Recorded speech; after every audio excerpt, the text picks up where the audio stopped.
नमस्कार. शासनच्या यूट्यूब चॅनलवर आपल्या सर्वांचं खूप खूप स्वागत आहे.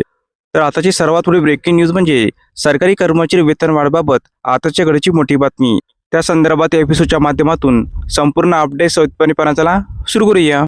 सरकारी कर्मचाऱ्यांना सन 2026 पासून नवीन वेतन आयोग लागू केला जाणार असून यंदाचा 8वा वेतन आयोग इतर वेतन आयोगापेक्षा काहीसा वेगळा असू शकतो.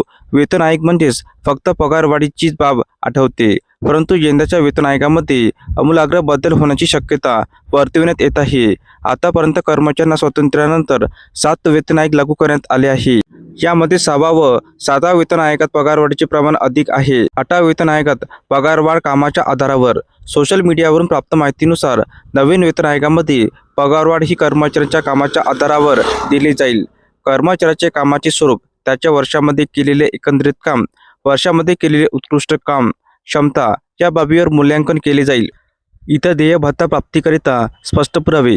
सरकारी कर्मचाऱ्यांना मोकळे राहण्यासाठी घरभाडे भत्ता, वाहन भत्ता तसेच प्रोत्साहन भत्ता अशा प्रकारचे भत्ते दिले जाते. याकरता कर्मचाऱ्यांना यापुढे संबंधित ठिकाणी वास्तव्य करीत असल्याचा पुरावा सादर करावा लागणार आहे. परीक्षा.